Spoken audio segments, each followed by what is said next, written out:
Colorado's 7th Congressional District is getting new boundaries and a new voice in Washington.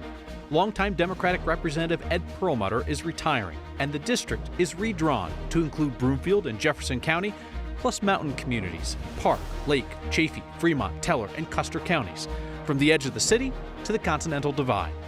Democratic State Senator Brittany Pettersen has focused on support for working families, mental health care, and substance abuse issues. Republican candidate Erik Aadland is an Army combat veteran who went on to work in the oil and gas industry. They debate tonight on Next Presents The Race for Congress. Thank you for joining us. Kyle Clark alongside Marshall Zellinger. State Senator Brittany Pettersen and Erik Aadland, thank you both for being here to discuss your views with the voters of Colorado.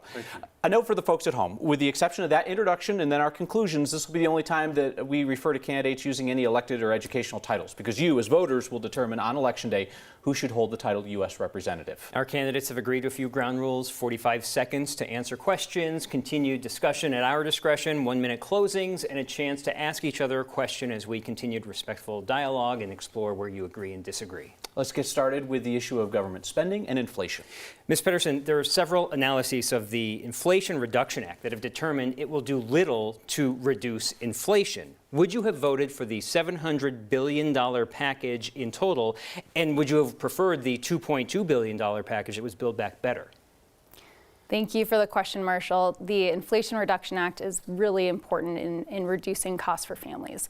It was about investing in long-term savings, so the largest investment that we've had here in Colorado in the United States and in the history of the world for transferring to sustainable energy. That's going to reduce costs over time. It also gives the ability to cap the cost of insulin for seniors and negotiate drug prices with Medicare. So this is not just about, there's some things that we can do to bring jobs back here to the United States with manufacturing, but we need to address rising costs for families. So I would have absolutely supported that. Is spending the way to reduce inflation? Thank you for the question. We actually have a duty as the United States to help support our economy in this difficult time. The American Rescue Plan saved our economy. I was able to oversee those dollars, help support our small businesses, making sure that we kept our police departments afloat, as well as our nonprofit organizations across the state. So absolutely, that's why we have a government, to help us in a time of need. On the flip side, Mr. Aadland, I know you think government should greatly reduce spending. Half of Congress's discretional spending is spent with the military. That's where Congress gets to choose how to spend, half of it with the military, $250 billion. How much spending are you reducing from the military and where? Well, can I first address the Inflation Reduction Act? Because it does not address inflation whatsoever. In fact, the number one contributing factor to inflation is government spending. We spend outside our cash flow, spend outside our tax revenue. We create a deficit that must be supplemented by printing more money. Well, that becomes a hidden tax on the American people as we inflate the money supply, and every dollar gets devalued. And in fact, Colorado is leading the nation right now in inflation, and it's absolutely absurd.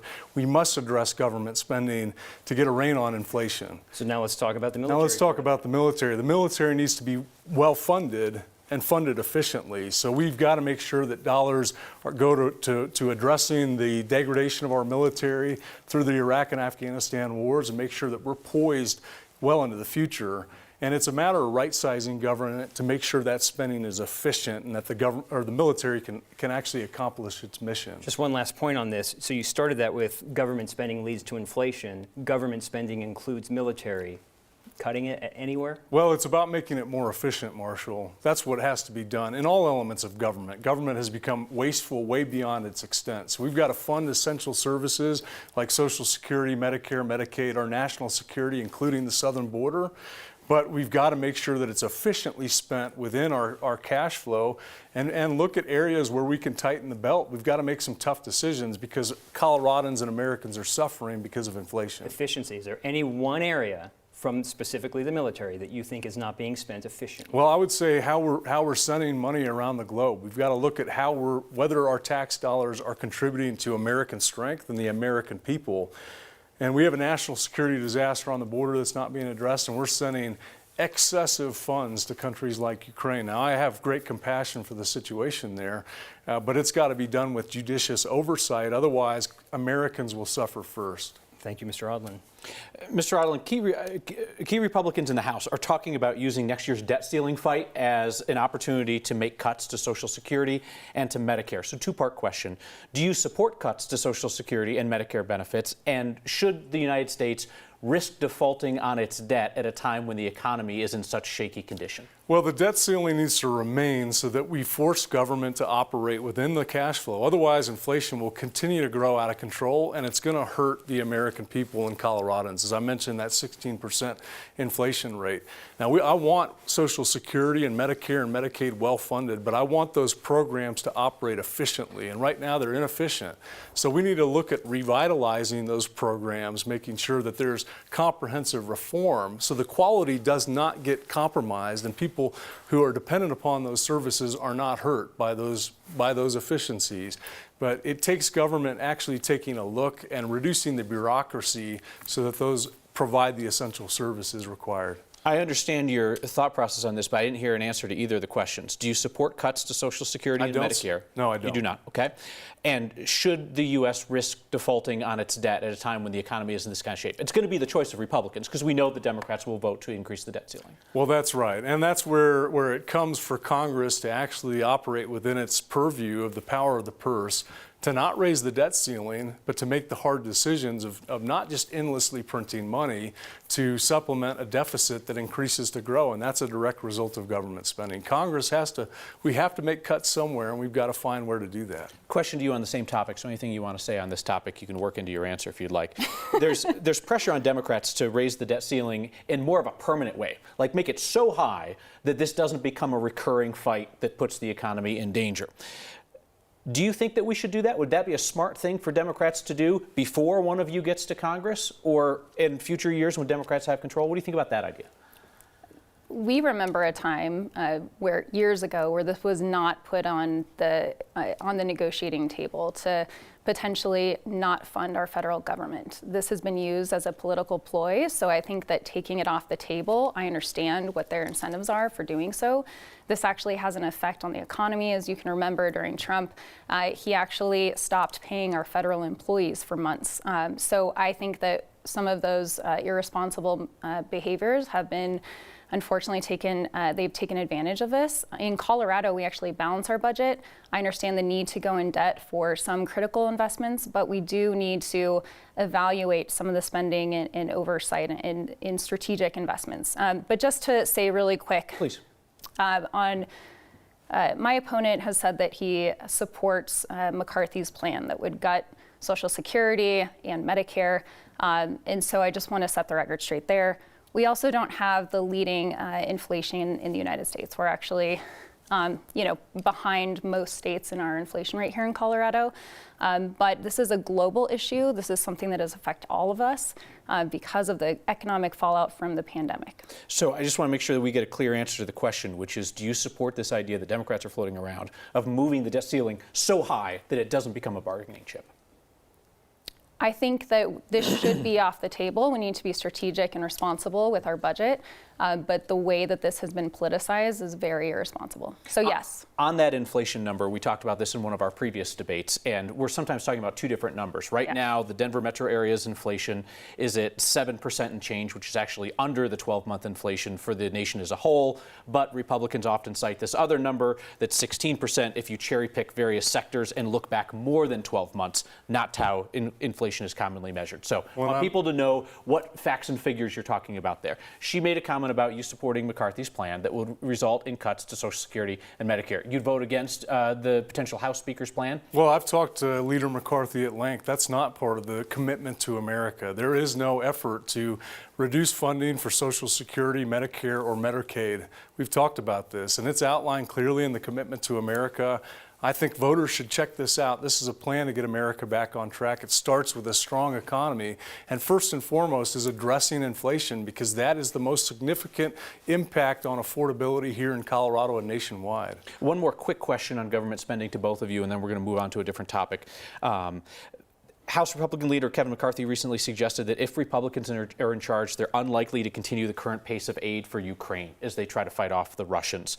Is now the time to let Ukraine fend for itself with whatever help it can get from the rest of the world? Well, it's a balanced approach. And we have to articulate our interests in Ukraine before we do anything. I'm a combat veteran, Kyle, and I've seen the horrors of war. I've seen civilian casualties firsthand, and I can empathize with the Ukrainians like nobody else. But we've spent more in Ukraine than Russia's annual spend while we're neglecting a national security disaster on our southern border. Okay. Do you think we've spent more in Ukraine than we should have already? I think we've done it with without the right kind of oversight. Okay. It's, and that's what we need is judicious oversight in all our spending. Otherwise, just throwing money at a problem and escalating a conflict that is very dangerous, I don't think is the right approach. You believe that America has escalated the conflict? I think that we need to be playing a leading role in finding a diplomatic and economic solution as quickly as possible. And we should be shepherding peace talks, and we've done nothing but escalate the problem. Okay. Do you believe that the United States has done nothing but escalate the problem in Ukraine and is now the time to cut off the Ukrainians from further aid? This is actually really terrifying when I think about potentially losing the House majority, because McCarthy has committed to taking away that funding that they're relying on right now to fight against the Russian invasion. They are on the forefront of defending democracy abroad, and we need to continue to support the Ukrainians in this fight. Thank you. Moving on to a different topic, Ms. Pettersen, you helped pass Colorado's abortion access law that does not put any restriction on abortion. Would you try to pass a similar federal law allowing abortion at any time for any reason?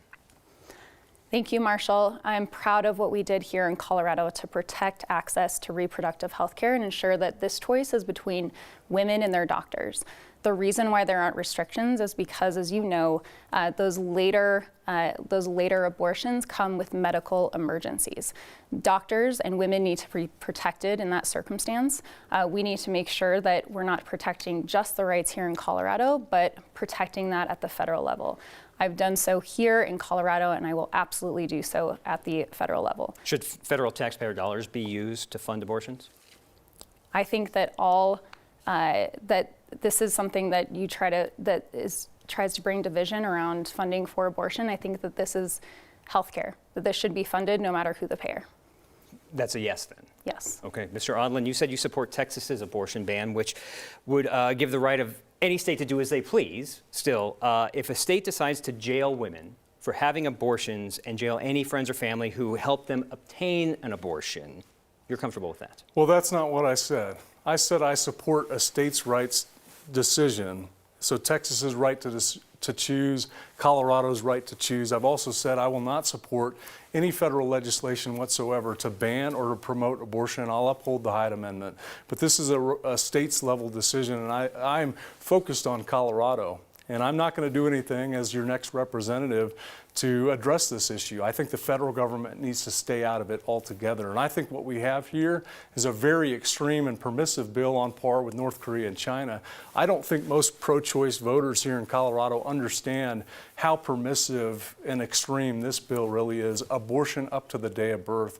I can't support that personally, but I'm not going to do anything as a congressman. I'm going to stay out of it and let Colorado decide through the legislative process. So states like Texas that are more restrictive about people accessing that care or friends of them, you're okay with it because the state chose that? Well, I'm not looking at Texas. I'm not going to intervene in Texas. I'm allowing Texas to make its own laws because that's where it should be.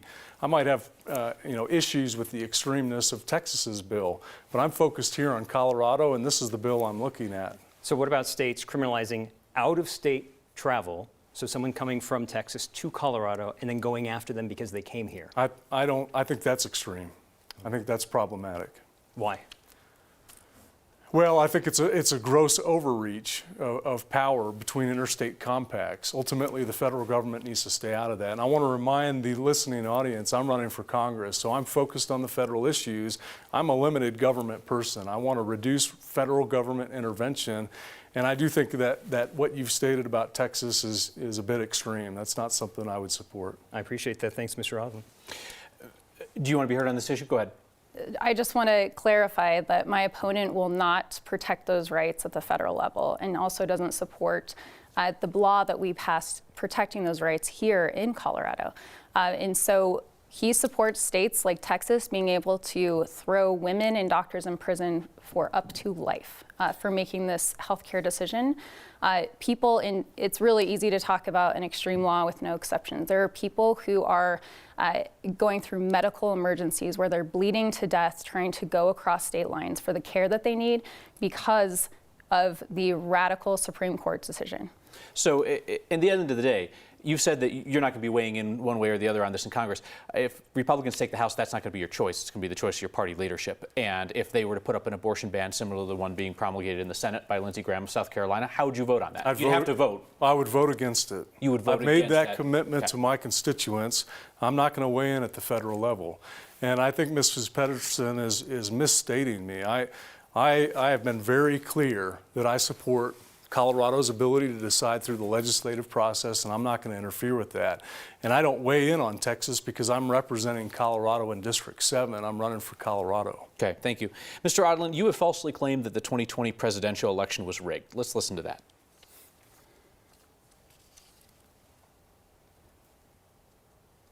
The 2020 election, it was rigged. Absolutely rigged. If you do enough looking into it, I think you'll be convinced. That claim that the election was rigged is false, and it's also dangerous. That lie led people to storm the U.S. Capitol on January 6th. It led to the deaths of Americans. That lie has also led to death threats against election workers here in Colorado, ongoing threats to people's lives. Should that false claim, that dangerous claim, disqualify you in the eyes of voters? Well, I think your statement is a bit extreme, Kyle, and I don't think that to make it a black or white issue with something so complex and nuanced is justice to the issue. I've called into question, just like Hillary Clinton and Stacey Abrams and hundreds of Democrat legislators did in the 2016 elections, that our elections are secure. But in every speech, including this one, I talk about looking forward.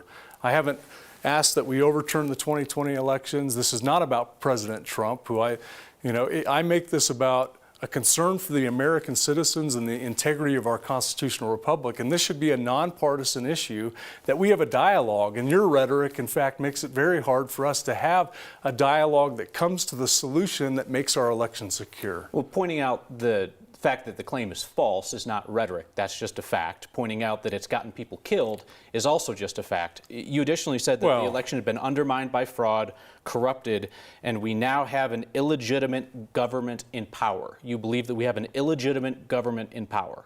I've nuanced my perspective and my statements, recognizing the divisiveness of that language. So I've evolved. I'm not a politician. I started that speech I gave was the first speech I gave in the U.S. Senate race, and I recognize the divisiveness of that language. Have you changed your beliefs, or have you just stopped saying it out loud because it's gotten you in trouble? No, I don't think this is a partisan issue. I've acknowledged that Biden is the legitimate president, and I'm looking forward. What can we do in a nonpartisan way to restore trust in the institution of our elections? We do have to get away from divisive rhetoric. I've become much more savvy and sensitive to my constituents, and tens of millions of Americans have concerns about the elections. So it's the question of what are we going to do to restore that confidence? We have to move beyond the divisiveness, the hatred, the vitriol, but it's not just Republicans. Both parties have called into question the integrity of our elections, and it's problematic. So what are we going to do about it? And just to clear this up, you do or you do not believe that America has an illegitimate government in power? I know you've stopped saying it, but do you believe it? No, I don't know if there was enough fraud or if there were enough issues. The cover-up of the Hunter Biden laptop has me deeply concerned. That alone could have thrown out, or changed the course of the election. That's different than a rigged election. Well, we could call that an aspect of rigged, but I don't know. It's too complex for me to get down. What it does is there's enough concern for us to work together and to make sure these elections are secure. Okay, thank you, Mr. Aadland. Ms. Patterson?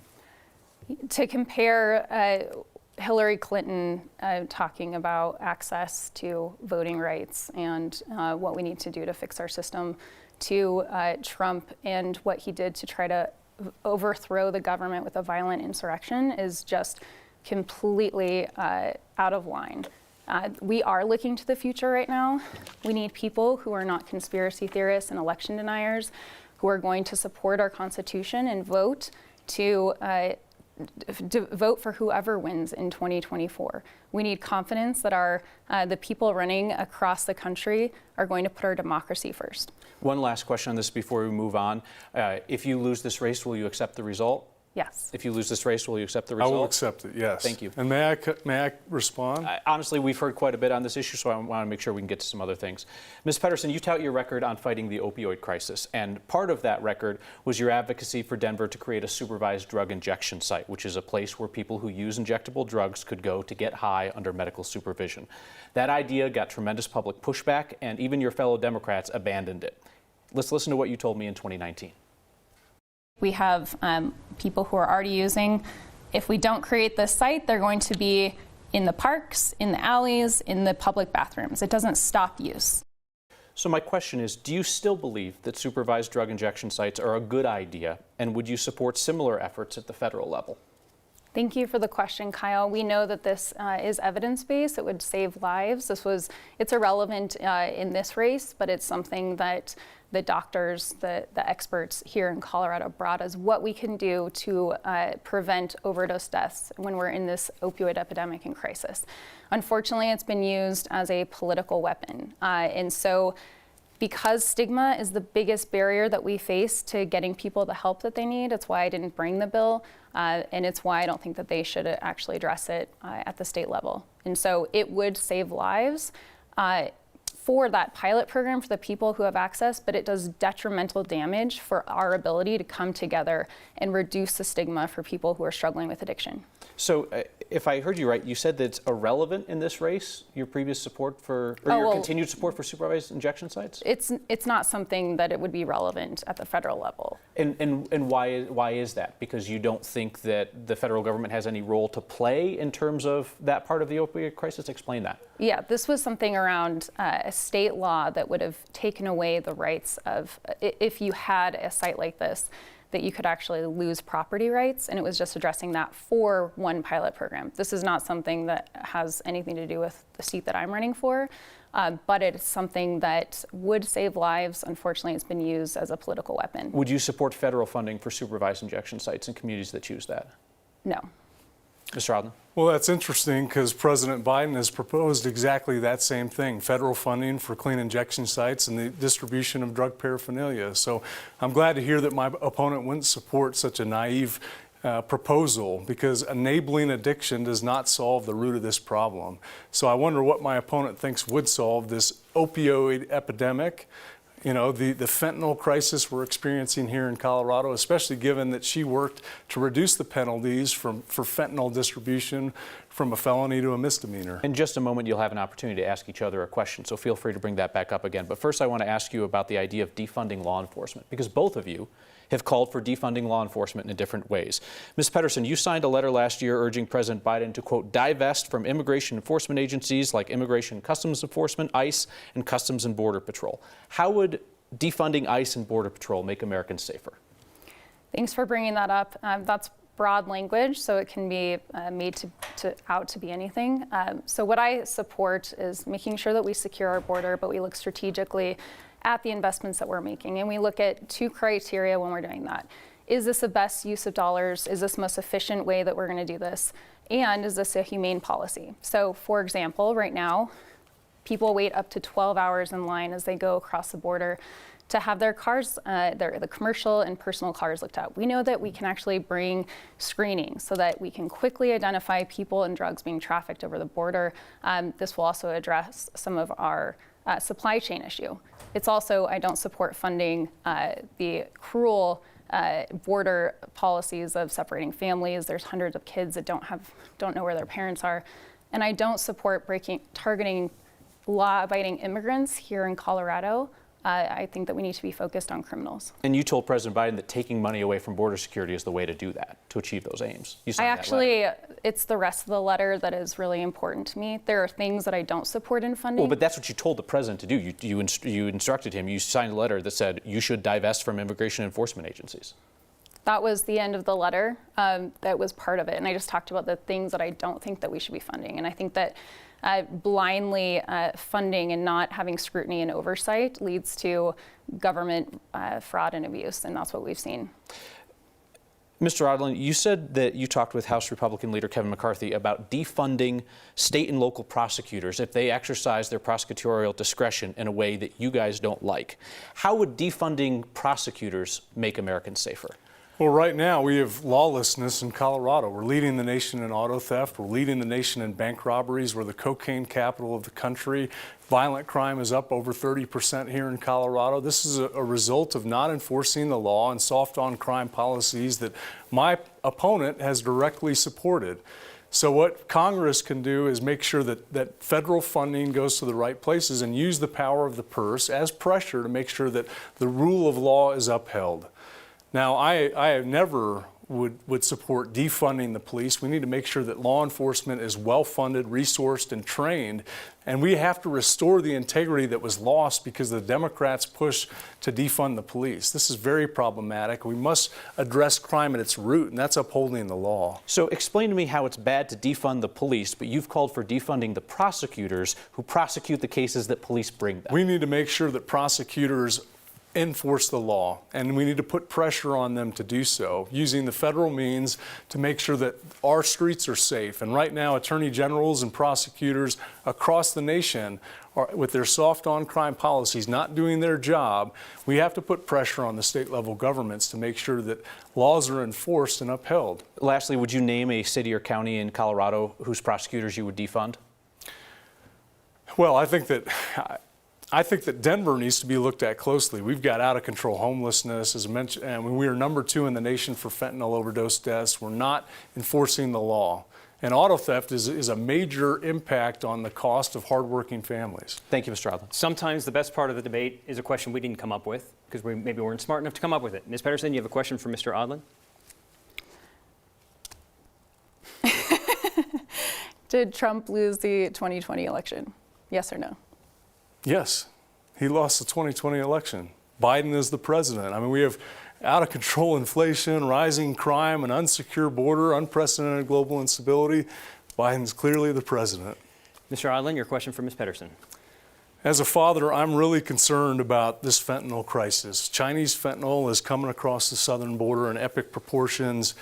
And it is a significant epidemic here in Colorado. You supported a 2019 bill to reduce the penalties for fentanyl distribution from a felony to a misdemeanor. You also signed a letter asking Biden to defund border control agents and make our border porous. I mean, how do you justify such a naive proposition? I am deeply concerned about the opioid epidemic, and I look forward to working with you to address this. This is something that I have dedicated 7 years of my career fighting to lead the nation on policies to increase access to treatment and recovery services. I am, this is a devastating situation, and fentanyl has taken over the drug supply chain across the country and across the globe. This is not a Colorado issue. We're 33rd in the nation for fentanyl overdose deaths and 29th for overdose deaths in general. But we have a lot of work to do. I saw firsthand what happens when people who are struggling with addiction, how decimated our system is and the lack of access to treatment and recovery services when I was fighting to save my mom's life. She struggled with addiction for 30 years, and ultimately fentanyl started coming in when she was addicted to heroin. She started overdosing at a high rate. She overdosed 20 times the last day that she was the last year that she was struggling with addiction. I want to bring in our colleague Anusha Roy for one question that you'll see and hear on the monitors here about mental health. Kids are showing up in the emergency room during a mental health crisis, and healthcare workers are saying too often they're running out of options and they don't have anywhere to send families for all levels of mental health care. Is it the federal government's responsibility to provide more mental health resources for children? And if so, how would you pay for it? Ms. Pettersen, we'll start with you. So I've worked alongside the Children's Hospital on some of these issues in transforming our behavioral health system. This is something that is deeply concerning when we have kids that are being sent across our state borders to other states to have access to the critical mental health care that they need. I lost my brother to suicide. This is something that is deeply personal to me in the failures in our system here. So the federal government has a responsibility to make sure that we bring parity around funding. We have a parity law around supporting mental health care the same as physical health care, but it's actually a complaint-based system and it's really ineffective. So we need to bring double down on our investment to help states like Colorado with limited funding options. Thank you, Ms. Patterson. Mr. Aadland, mental health resources for kids, how are we paying for it? Yeah, it's one of my deep concerns. So I had left my corporate job. I was pursuing a PhD to become a counselor to work with veterans and trauma victims. And I think we are a traumatized society. We're seeing that in the result of gun violence. We're seeing that in the result of the suicide rate, especially among veterans. We have to find a way to fund mental health services because that's the core of so many of the problems we're seeing in society, especially in our school system. We need great resources so that kids feel reconnected, they feel heard, they feel like they have an outlet other than drugs or violence or alcohol or other things that are contributing to all the problems we're seeing in our society. Now this as your next congressman is I've got to look at the budget. How do we fund it? I don't know. I'm not sure yet. We've got to figure that out.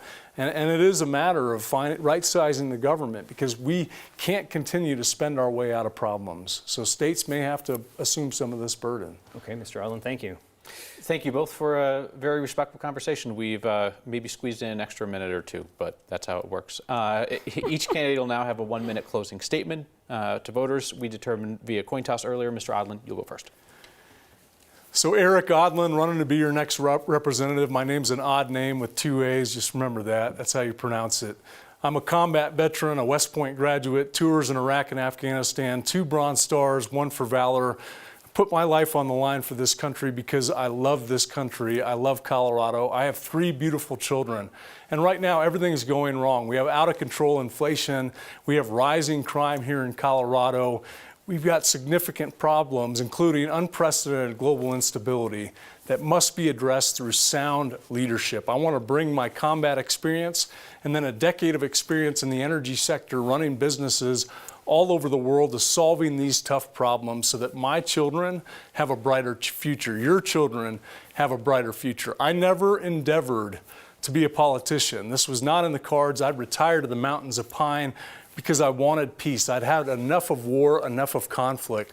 But in this time of crisis, we need sound leaders who will do the right for all constituents and heal the divisiveness in this country. Thank you. Mr. Aadland, thank you. Ms. Pettersen. Thank you, Kyle. Thank you, Marshall, for having me. My name is Brittany Pettersen, and I have been, it's been the honor of my life to serve this community for the last decade. I also never saw myself ever running for office. I got involved because I'm a product of this community. I grew up in Jefferson County. I was a high-risk youth and I faced a lot of obstacles at home, but I was given a chance to build a better life. Because of the investments that this community made in me, I became the first in my family to graduate from high school and college and went a much different path than I was likely to go. And that's why coming out of college, I started working for candidates that I believed in because I know firsthand that the people who are elected can make or break it for regular people like me. So I dedicated the last decade serving the community to level the playing field, invest in our public schools, increasing access to early childhood education, making sure that we reduce costs for health insurance premiums. And there's so much, I'm already running out of time, but really quick, I want to thank my husband for all of his support, my son Davis for always reminding me why I do this every day, and my mom for being willing to tell her story to try to save lives here in Colorado. Thank you, State Senator Brittany Pettersen. Thank you, Erik Aadland, for a respectful conversation. We appreciate your time. This is the 4th in an unprecedented series of 6 debates that are being televised on 9 News this election year. Debates in Colorado's most closely contested congressional races, as well as the U.S. Senate, and all of the statewide races, with the exception of the governor's race. Democratic Governor Jared Polis agreed to debate here, but his Republican challenger Heidi Ganahl declined. For the full schedule of debates and a link to a video of this full debate, text the word debate to 303-871-1491. We'll text you back with the full debate schedule and the video of tonight's debate that you can share with others. Our next debate is Monday, October 24th in the race for Secretary of State. That debate between Democratic Secretary of State Janet Griswold and Republican challenger Pam Anderson will air as part of Next at 6 p.m. on 9 News on Monday. For Marshall Zellinger and Anusha Roy and our whole team at 9 News, I'm Kyle Clark. Thanks for watching.